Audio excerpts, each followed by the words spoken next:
మరక మంచిదే అని అదేదో అడ్వర్టైజ్మెంట్లో చెప్తా ఉంటారు కదా, అంటే మరకలైనా కానీ శుభ్రంగా ఉతుక్కోవచ్చు అని దాని అర్థం. అదే రాజకీయాల్లో అయితే ఓడిపోవడం కూడా ఒక అందుకు మంచిదేనేమో అని రాయలసీమ ఎత్తిపోతల పథకం మీద ఆర్గ్యుమెంట్లు చూస్తూ ఉంటే వాస్తవాలు బయటికి రావడం కనపడుతూ ఉంటే అనిపిస్తూ ఉంది. తెలంగాణ ఒక విధమైన వాదన చేస్తూ ఉంది, ఏపీ ఏం చెప్పాలో తెలియని గందరగోళంలో పడింది. తీరా గ్రౌండ్ రియాలిటీ ఏంటి అని చూస్తే ఇన్ని అభ్యంతరాలున్నా, ఎటువైపు నుంచి కోఆపరేషన్ లేకపోయినా, మీడియా ఎదురుదాడి చేస్తున్నా, అన్నిటికీ మించి ఆర్థికంగా కూడా సవాలక్ష సవాళ్ళున్నా కూడా రాయలసీమ ఎత్తిపోతల లాంటి పథకాన్ని కూడా జగన్ దాదాపుగా పూర్తి చేసేశారా అని చాలామంది ఆశ్చర్యపోతూ ఉన్నారు.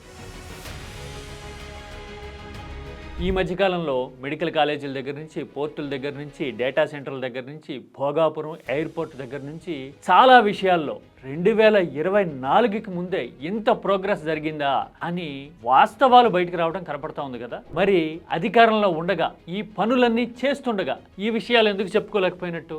అందుకే అన్నది మరక మంచిదే అన్నట్టు ఓడిపోవడం కూడా మంచిదే అయిందా? జగన్ ఏం చేశారో 2024కి ముందు ప్రజలకు అర్థమయ్యే పరిస్థితి వచ్చింది అని అనుకోవాలా? ఈ పరిస్థితిని ఎలా చూడాలి? వాస్తవాలు బయటికి రావడం సరే, దాంతోపాటు ఇన్ని చేసినా కానీ జగన్ చెప్పుకోలేదు, ఈ వైఫల్యం అంతా ఫలానా వాళ్ళదే అని వైసీపీని అభిమానించే వాళ్ళలో కొంతమంది కొన్ని ఆరోపణలు కూడా ఇప్పుడు చేస్తూ ఉన్నారు. ఇంతకీ నిజానిజాలేంటో, డెవలప్మెంట్ చేసినా చెప్పుకోలేకపోవడానికి కారణాలేంటో డీటెయిల్డ్గా చూద్దామా వన్స్ ఫర్ ఆల్?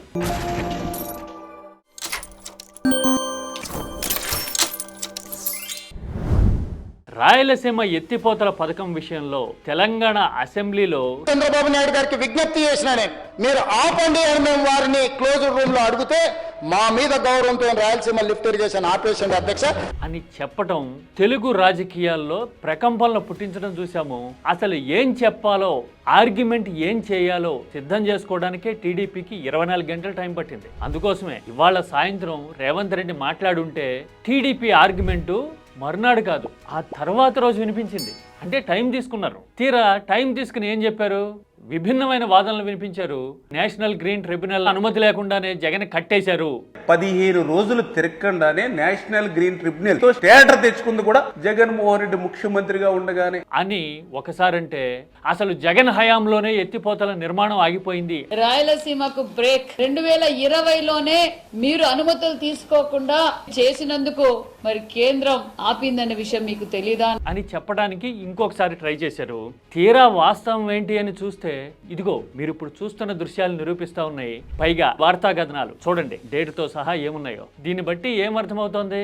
ఎన్ని స్పీడ్ బ్రేకర్లు వచ్చినా జగన్ ఆగలేదు అనేది ఒక పాయింట్ అయితే, రెండోది జగన్ హయాంలోనే నిర్మాణం ఆగిపోయింది అని టీడీపీ చేస్తున్న వాదన ఒట్టి డొల్లా అని అర్థమవుతోంది కదా.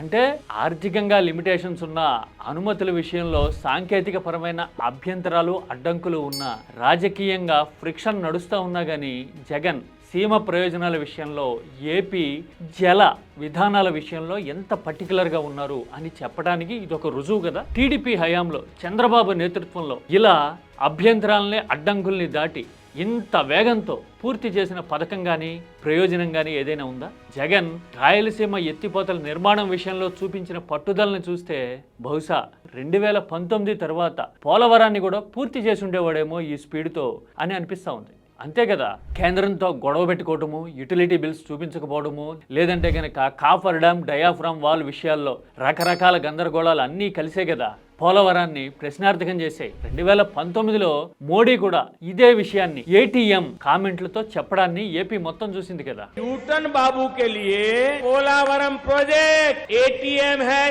ఇలాంటివి చూసినప్పుడు మరి ఇంత నిర్మాణం చేసి కూడా జగన్ ఎందుకు చెప్పలేదు ఈ విషయాన్ని అనేది వైసీపీ అభిమానుల్లోనే కాదు, రాయలసీమ జనంలోనూ, ఏపీ ప్రజానీకంలోనూ పెద్ద క్వశ్చన్ మార్క్ గా ఉంది. జగన్ చెప్పుకోంది ఇది ఒక్కటేనా? ఈ మధ్యకాలంలో చూసాం కదా, భోగాపురం ఎయిర్పోర్ట్ విషయంలో క్రెడిట్ వార్ జరుగుతూ ఉంది.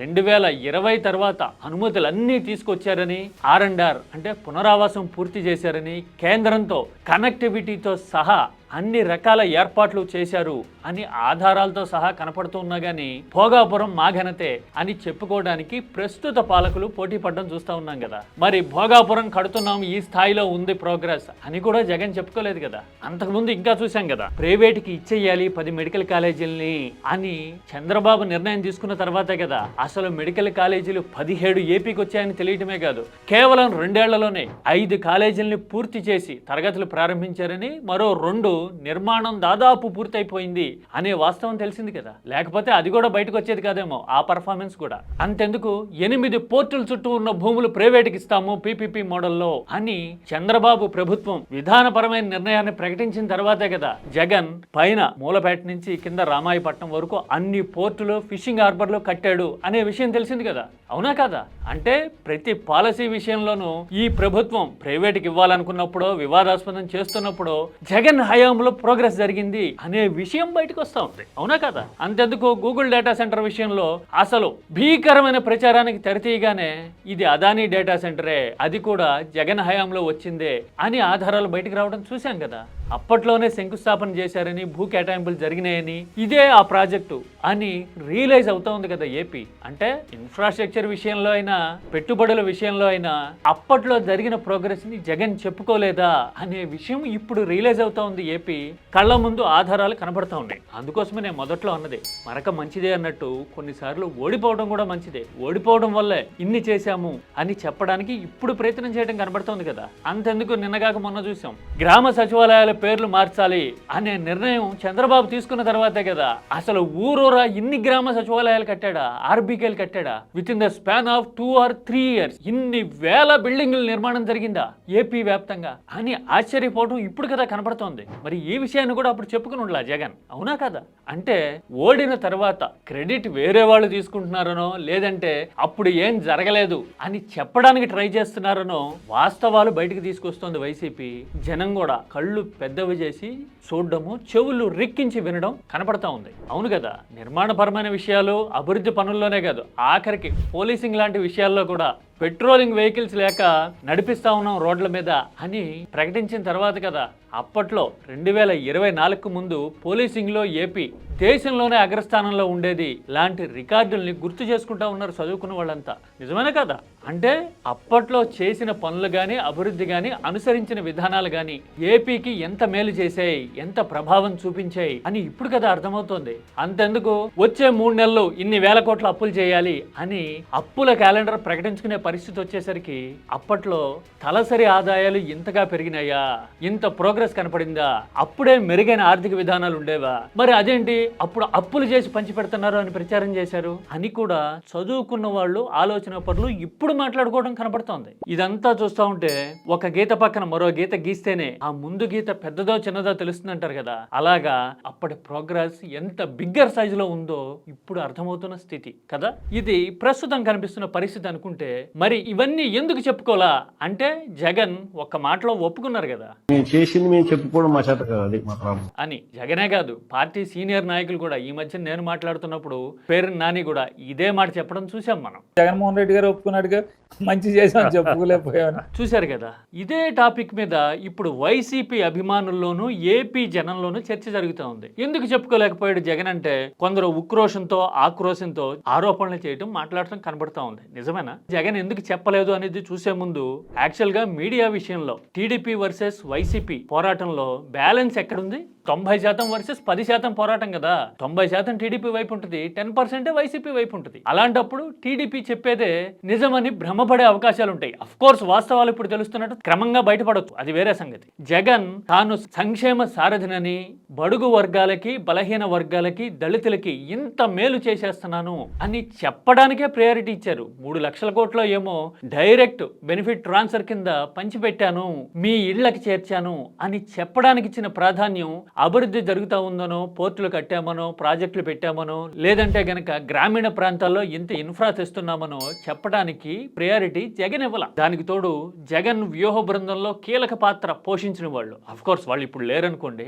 కీలక పాత్ర పోషించిన వాళ్ళు కూడా పేదలు వర్సెస్ పెద్దలు యుద్ధం ఇది లాంటి పదాలు కాయిన్ చేయడం అనేది మిస్లీడింగ్ అని ఓడిన తర్వాత తెలిసింది. జగన్ ఏమనుకున్నారు, పేదల పక్షాన్ని నిలబడుతున్నా కాబట్టి అది యాప్ట్ సూటబుల్ అని అప్పుడు భావించుండొచ్చు. తీరా టీడీపీ మీడియా, చంద్రబాబు బృందం వ్యూహాత్మకంగా ఆ ప్రచారాన్ని కుల పోరాటంగా మలిచింది అని ఏపీ ఫలితాల తర్వాత అర్థమైంది. దళిత వర్గాలు, అణగారిన వర్గాలు వర్సెస్ ఉన్నత వర్గాలు అనే క్లాసిఫికేషన్, విభజన రేఖ తీసుకొచ్చేసి సమాజంలో ఎక్కువ ప్రభావం చూపుతున్న వాళ్ళందరినీ మ్యానిపులేట్ చేయడం వల్ల పొలిటికల్ టిల్ట్ అనూహ్యంగా మారింది.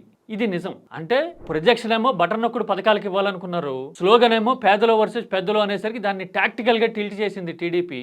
ఆ తర్వాత ప్రచార మాధ్యమాలను కానీ ప్రసార సాధనాలను కానీ ఏర్పాటు చేసుకోవాలి, తయారు చేసుకోవాలి, నిర్మించుకోవాలి అని జగన్ భావించలా. ఇది మేజర్ డ్రాబ్యాక్. అందుకోసమే టీడీపీ మీడియా బలంతో డామినేట్ చేయగలిగింది.